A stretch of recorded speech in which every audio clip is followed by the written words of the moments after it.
Hello everyone, welcome to another episode of City Skylines Austronesia, a City Skylines 2 series set in a fictional city inspired by the history of Southeast Asia and the wider Austronesian family. This is episode 2 of the series, and in this episode we are building the port town. Now we have two towns right here, as you can see, and this place is inspired by Legazpi city in Bicol, Philippines. We have the government center of Albay up there on the right side of the screen, and the port town, the main commercial district of the city, on the left side of the screen. Now I took inspiration from the history of this place, specifically the layout of the city based on the Americans' map during the 1940s. Before we go into City Skylines, I started off in Photoshop creating this overlay that I'm going to be placing in the map. I took the 1940s map of Legazpi during the time and scaled it relative to the size of the city that we built in the previous episode. Now I built that to scale, actually, like I measured the road lengths in Google Earth and I built that to scale in City Skylines. With that as a scale reference, I was able to size the map accordingly. After that, I cut some key pieces that I wanted to incorporate into the project. So we have here the port town. You can see me painting in where water is going to be. I also painted in the roads where they are going to be laid on, and the railway, which is in orange. After I finished working on Photoshop, I then imported it into City Skylines 2 and overlaid it onto the map.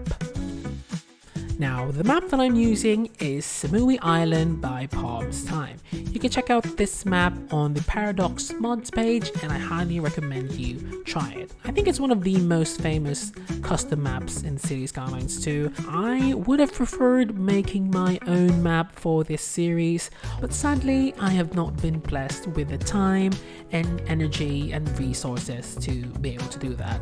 But who knows? I might make my own map in the future, depending on the trajectory of the game and depending on how busy I get or what mood I'm in and how inspired I get. So if you want me to be inspired, you can head on over to the comments and give me suggestions of what you want to see in this series. And if you're excited and want to be part of this community on this journey together, hit that subscribe button and hit the bell notification to be notified whenever I upload a brand new episode. Getting back on the video, I am now laying down the roads of the city. Before that, I was actually terraforming the land.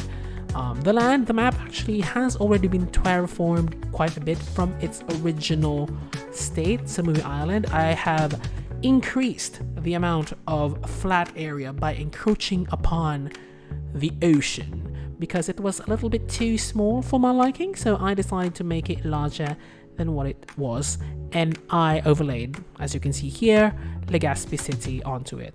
But it wasn't big enough to house Legazpi in its entirety to scale, so I just spliced up key pieces of the map, and you can see them later on in the video. Without getting ahead of myself, let's check out what's happening on the screen. This is the port town. It's where I'm currently laying down piers. We don't really have the piers expansion pack yet. It's been delayed indefinitely, I think, but thankfully the game has new assets and I'm so excited to be playing with them in later episodes. So I'm just going to be using the map that we made in Photoshop a while ago and basically doing it in City Skylines, placing the roads, placing the rails. And what you saw there a while ago while I built was the first suburb of the port town. It's currently where Kalayaan Park sits in Legazpi, and yeah, that's gonna be currently in the map. It houses half the population of the city. Next, we are placing vegetation along the waterways. Now, the map the Americans during this time feature what kind of vegetation and where the vegetation is on IRL. So here it should be, I think, mangrove trees, but we don't have mangrove trees in City Skylines. With what we got, I just made it look nice and make it look aesthetic and making it appropriate to the climate by placing down coconut trees. Now, coconut trees are ubiquitous where I'm from. They're like gorgeous, like by the beach, and you can also find them in farms laid out in grids. And the best way to transport these goods from one place to another was through trains. During this time, trains were the primary mode of transport along with ships. Ships carry goods from the colonies to the mainland, the home country, and the trains transport the goods from within the colony to the port city. And compared to roads, train tracks have a bigger turn radius, and they really have to go where terrain flows smoothly. Like, it shouldn't be too steep and the turns shouldn't be too tight. For here, I'm using just a 6% slope max and a 500 meter minimum turning radius. I don't know if that is accurate. I am not I'm not a train planner. If you know what trains, the specifications for how trains were laid out during this time, hit me up in the comment, because I really love to know. But in future episodes, we are going to be building a high-speed train line, and that requires a much bigger turn radius, and it really doesn't like slopes, so it's gonna be pushing through mountains. It's gonna have tons of bridges. But yeah, I'm gonna be taking inspiration from Japan in those later episodes. I'm just gonna be connecting up the train lines accordingly, and next we are going to be building a custom bridge, a special bridge. Now, City Skylines 2 will have a Bridges and Ports expansion pack, but for the meantime, I'm going to be using the various different assets using Move It to make my own custom bridge. Now, this bridge is inspired by a real-life bridge which existed in this exact location a long time ago. This is Puente de San Rafael, Spanish, or San Rafael Bridge. Here is a reference photo of what it looked like a long time ago and what this place used to be. You can see how Mayon volcano looked like a long time ago. It's not that sharp, maybe because of a volcanic eruption that popped its tippy top off, but currently it's quite sharp. It looks different depending on the time period. Yeah, you check. Like, paintings show it not as sharp, but now it's quite sharp. I think its sharpest was the 1970s. And yeah, here I am just placing down some detailings, some rocks and shrubs to make it look nice. I'm not doing that much detailing because, once again, things are subject to change. Will this bridge stay or will this bridge go? Who knows? But what isn't going to go is what we are going to be building next. This is one of the first of many signature buildings that I'm going to be historical landmarks, basically, in the city. I used the Ploppable Assets mod, and these are the commercial parts of the mixed-use buildings. They are found in the bottom, and the great thing about this mod is that these assets do not conform to the terrain and can be placed anywhere, but it still has like the bottom part of it connected to the ground. So compared to procedural objects where what you see, if you elevate it, there's nothing beneath, here it has a concrete extension of what it is. Now, you might be wondering, why go all this way just to build a building? Well, to be frank, I got carried away, and I really want this to be accurate to the setting of the series. We are set in a tropical climate, and in a tropical climate, it's sunny, it's hot, and it rains. Now, if it's sunny, You want people to be comfortable. So that's why this building will have colonnaded walkways, shaded from the sun and the rain. And speaking of the rain, it rains a lot, so a steep roof is required. I'm using the police garage extension building because it has the perfect roof for the type of building that I want in this place. So this building is going to be, you're going to be seeing this building scattered around the entire city. I changed the roof color to a reddish orange, similar to how roofs in Dutch Indonesia and British Spain looked like. And here in the Philippines, I think it's red, but I kind of like that orange look, you know. Going back to what's happening here on the screen, I am using the commercial parts of a mixed-use building, which is on the bottom, and connecting them together all around to make the first floor, the second floor, and the third floor. Now, they look different. Each floor are different, so that it would have its, uniqueness. But yeah, I think building this was worth it. And if you want to build it, you have to have a custom, unique building, this is the way to go. And this is how I've been building in City Skylines for the past few years. And it may take some time, but it's worth it. Just don't do it too much, because you're gonna end up with taking too much time with this, and you end up focusing on little insignificant details, and your city ends up incomplete. Was that shade to Magayon? I think so. Magayon is over. For anybody wondering, I'm not going to be going back to City Skylines 1 anytime soon. City Skylines 2 has been quite fun, despite the rough start that it had, which is why I haven't played City Skylines 2. I had to wait for it to catch up. If you want to check out why, the reasoning behind all of the choices that I made, I already explained it in a previous episode. And if you want to check it out more, check out the community post or follow me on Instagram for the latest updates on City Skylines content.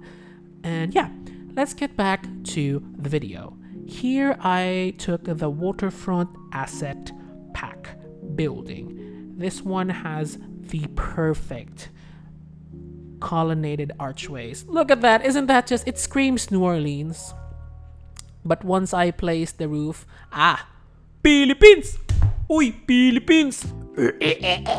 Gago si Optimum Pride, oh. Optimum Pride. What the hell was that? My ADHD surprises me sometimes. Anyways, look at that roof. Look at that gorgeous, amazing slope. Look at that wonderful orange. Isn't that lovely? Isn't that amazing? Isn't it? It's gorgeous, isn't it, babes? I love this roof. And another reason to give it a bit more lore, the roof is reflective of the slopes of the mountain. So that's why we have this like sloping roof, if you know what I mean. Like. And that concludes the custom building build. This building was inspired by Stylianopolis building in Legazpi.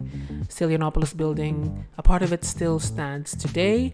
And because I was bored, decided to have a name similar to Stylianopolis.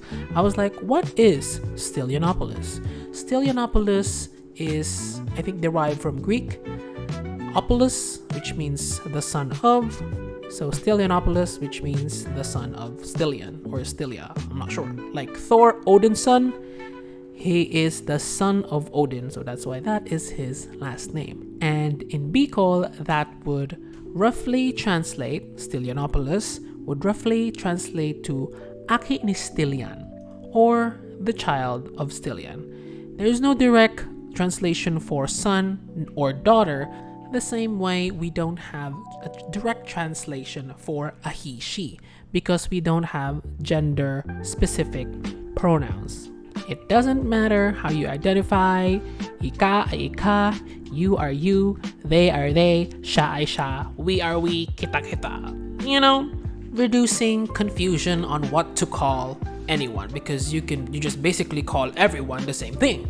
which is, I think, amazing, and it's inclusive. Like, if you study pre-colonial history and the implications that colonialism had, the Europeans had on the natives, you would see again and again the villainization of native culture that don't fit in with their Eurocentric ideals on what a civilized human is.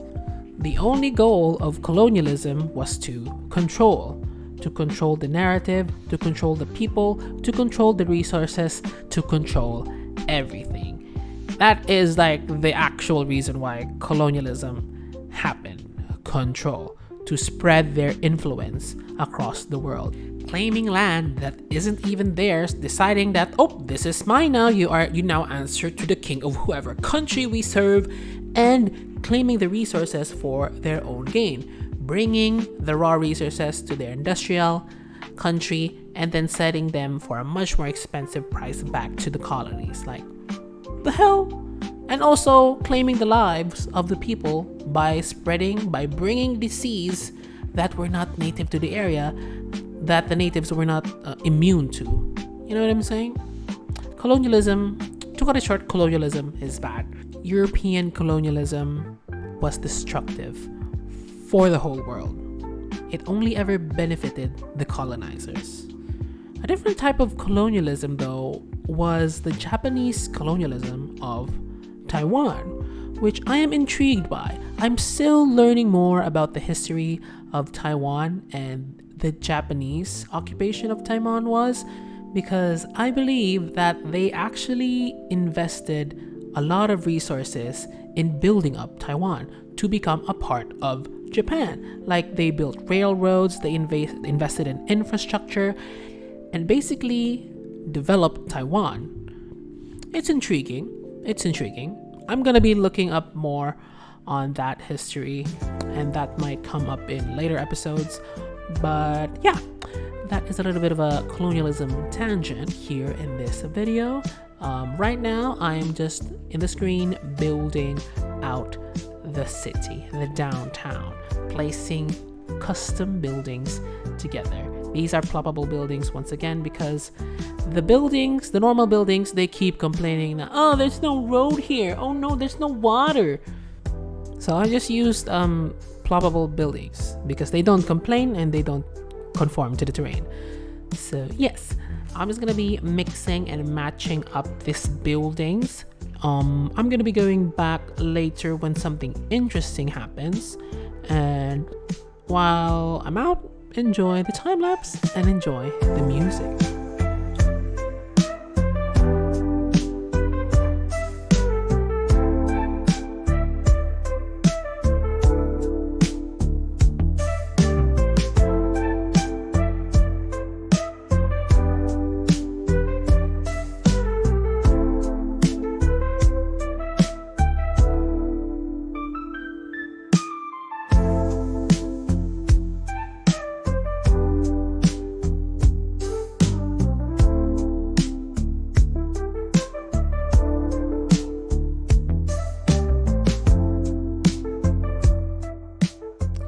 Okay, this block almost done.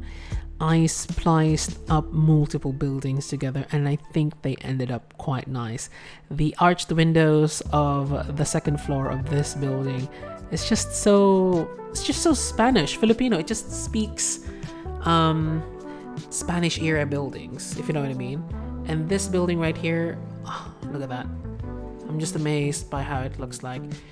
The buildings are more prominently in this style. The buildings are limited to only 2 to 3 stories, maybe 4, and newer buildings will be built higher. I'm only spending a lot of time building or detailing buildings that will stay for the rest of the series. Like, a Castilian building will be there. It's gonna stay there forever. But some of the buildings are going to change because of growth and development, which is inescapable. The buildings in this time period that we are working on will be limited to a maximum of 5 stories, and they will all have pitched roofs because of rain, and also so that we have a distinctive era for each building. And look at that. Look at how the roofs of the buildings reflect the slope of the mountains. The slope of the roofs and the slope of the mountains, it just is coherent. It's vernacular, it's local, it's acclimated, it fits in with the surrounding. That's what I'm trying to say. And yeah, that concludes that part of the area. I just built up the terminus of the cargo train station because that's where the ship is connected as well. So there's gonna be like a port over there, like the road that I extended, that would be the port, and that would be the train station close to the port. Here I am building another custom church. This church is inspired by the same church located in this place in Legazpi. I think it's San Rafael Church, I'm not sure, and in front of it is Rizal Park. Now these buildings, this part of the city will be built in later episodes because I have already spent more than 4 hours just roaming around just this part of the build. It's been so much time and I'm still not quite satisfied with this church. Like, is it fine? Is it nice? With the limited assets that we've got, I think I could say that it's, it's good enough. It's good enough. It's better to have something than to have nothing, which you might have heard me say on the previous episode on perfectionism. But yeah, here beside the chapel we are placing down some row housing. These are the vanilla ones and they look a bit Singaporean, and with the new asset packs that are coming up, I'm going to be using the German pack, I think, more than the French pack, because the German pack allows me to change the colors of everything the same way that I can change vanilla assets freely. Here is a lighthouse, I think. I don't know what it is, but it is a significant building and it points out and it gives the port town character. It's kind of like Nepalese with a double tiered roof design. It's kind of like a pagoda, but this is also visible in like Java in Indonesia, like the double layered roof. And I think that's nice. Just gives it a bit more character and a bit more history. So now I am building the fisherman's home.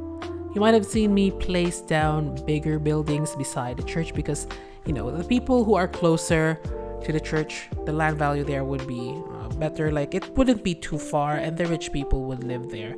The rich people would have their own lot, their own homes, and on the lower tier after that, they would be living in townhouses, and the fishermen will be living in their own shacks here by the water. Now, I've only built half of the map so far of this downtown so far because it's already been like hours. It's been days that I've been building this part.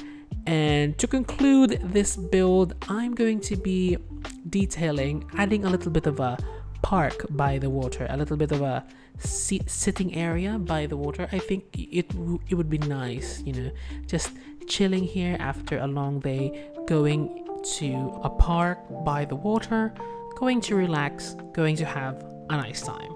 I think this build has been nice. Dare I say Maraii, which is the name of this project here down on the city name in City Skylines 2. And Maraii is good. And I think that's good. I think we're good. Is this the end of the video? This is the end of the video. If you enjoyed this video, please don't forget to give it a big thumbs up. Comment down below what you want to see next. And of course, don't forget to subscribe. This has been Alejandro, and I'll see you on the next one. Bye!